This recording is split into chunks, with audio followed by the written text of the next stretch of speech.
చిత్తూరు జిల్లాలో వైసీపీ నేతలు ప్రలోభాలకు గురిచేస్తున్నారు. మంత్రి పెద్దిరెడ్డే ఎన్నికల్లో సంబంధించి ప్రలోభాలకు గురిచేస్తున్నట్టు తెలుస్తుంది. పొంగనూరు పట్టణం శాంతినగర్ సచివాలయంలో చీరలు పంచుతున్నారు వాలంటీర్లు, అలాగే సచివాలయ సిబ్బంది.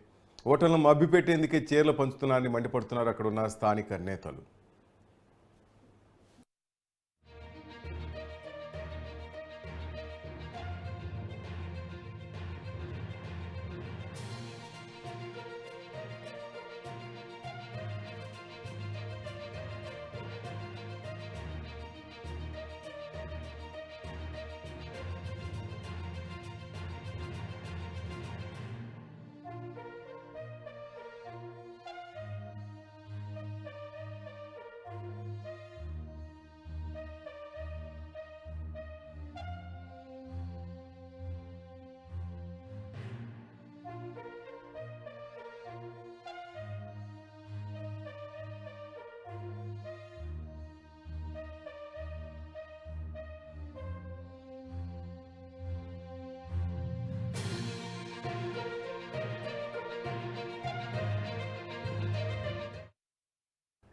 చిత్తూరు జిల్లాలో మంత్రి పెద్దిరెడ్డి ఇలాకాలోనే ఎన్నికలకు సంచి ప్రలోభాలకు గురి చేస్తున్నారు. పొంగనూరు పట్టణం శాంతినగర్ సచివాలయంలో చీరలు పంచుతున్నారు వాలంటీర్లు, సచివాలయ సిబ్బంది.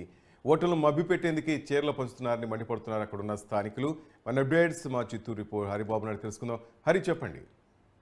పెద్దిరెడ్డి రామచంద్రారెడ్డి, అతని కుమారుడు ఎంపీ మిథున్ రెడ్డి ఫోటోలతో పాటు ముద్రించినటువంటి చీరలను సచివాలయం నుంచి ఆటోలో వార్డుల్లోకి తీసుకెళ్లేందుకు వాలంటీర్లు అలాగే సచివాలయ సిబ్బంది ప్రయత్నం చేస్తున్న క్రమంలో స్థానికులు గుర్తించి వాళ్ళని అడ్డుకోవడం కూడా జరిగింది.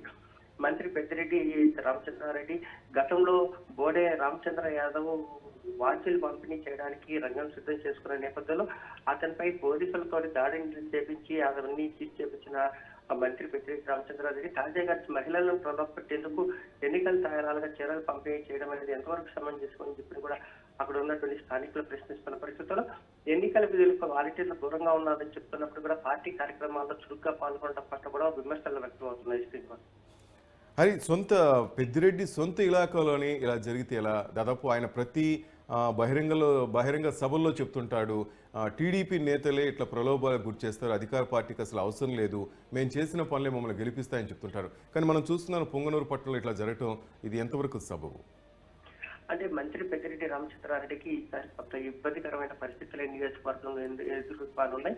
ఎందుకంటే కింది స్థాయి నాయకులు చేసినటువంటి కొన్ని పనుల వల్ల మంత్రి పెద్దిరెడ్డికి నియోజకవర్గంలోని కొన్ని ప్రాంతాల్లో కొంత మచ్చ అయితే ఏర్పడింది. ప్రజల్లో కొంత వ్యతిరేకత అయితే వస్తున్న పరిస్థితి కనిపిస్తుంది. ఈ నేపథ్యంలో అతను ఏదైతే జరిగిన తప్పిదాలని లేదంటే నోటును భర్తీ చేసేందుకు ప్రజలకి తాయిలాలు పనిచేసేందుకు సిద్ధమయ్యారని చెప్పిన ఒక వాదన అయితే బలంగా వినిపిస్తుంది. మరోవైపు బోడే రామచంద్ర యాదవ్ కూడా పూర్తి స్థాయిలో పోటీ ఇస్తుండడం, చంద్రబాబు నాయుడు పర్యటన నేపథ్యంలో టీడీపీ ఇతనిపై దాడి చేసిన ఘటనలో కూడా ప్రజల్లో తెలుగుదేశం పట్ల సానుభూతి రావడం కూడా పెద్దిరెడ్డి కొంత ఇబ్బందికరంగా ఎదుర్కొనే పరిస్థితులు ఉన్న పరిస్థితి నేపథ్యంలోనే మిథున్ రెడ్డితో పాటు తన కుమారుడు మిథున్ రెడ్డితో పాటు తన ఫోటోలు ముద్రించిన చీరలను కూడా ప్రజలకు ఇచ్చి తాయిలాలుగా ఇచ్చి మొదటిసారిగా ఆయన ఎన్నికల్లో ఇదే మొదటిసారి అని చెప్పుకోవచ్చు. ఎందుకంటే ఎన్నికలకు ముందు తాయిలాలు పంచడం కానీ బహుమతులు ఇవ్వడం కానీ ఇదే ప్రథమం అని చెప్పుకోవచ్చు. శ్రీనివాస్, రైట్. మరి టీడీపీ నేతలు కానీ మిగతా జనసేన పార్టీ నేతలు వీరంతా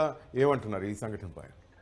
మంత్రి పెద్దిరెడ్డి రామచంద్రారెడ్డి ప్రాతినిధ్యం వహిస్తున్నట్టు పొంగనూరు నియోజకవర్గంలో ఎవరైనా సరే బహిరంగంగా వ్యాఖ్యలు చేసినా వాటిని అడ్డుకునే ప్రయత్నం చేసిన పోలీసులతో పాటు పార్టీ నాయకుల కార్యకర్తలు దాడులు చేసి వాళ్ళని ఇబ్బందికి గురి చేసే పరిస్థితి, ప్రధానంగా పోలీస్ శాఖ అధికారులే దగ్గరుండి మంత్రికి కొమ్ము కాస్తున్న పరిస్థితుల్లో ఇప్పటికే దాదాపు తెలుగుదేశం పార్టీ తరఫున 200 మందికి పైగా కేసులు పెట్టి వాళ్ళని జైలుకి పంపించిన పరిస్థితులు కనిపిస్తున్నాయి. మరోవైపు కొంతమందిపై ఇప్పటికే 2 షీట్లు ఓపెన్ చేస్తున్న పరిస్థితుల్లో ఎన్నికలు సమీపిస్తున్న నేపథ్యంలో గొడవలకు ఆస్కారం లేకుండా ఎన్నికల కోడ్ వచ్చిన తర్వాత స్పందించాలన్న తీరులో విపక్ష పార్టీలు వ్యవహరిస్తున్నాయి. Srinivas, right. Thank you Haribabu.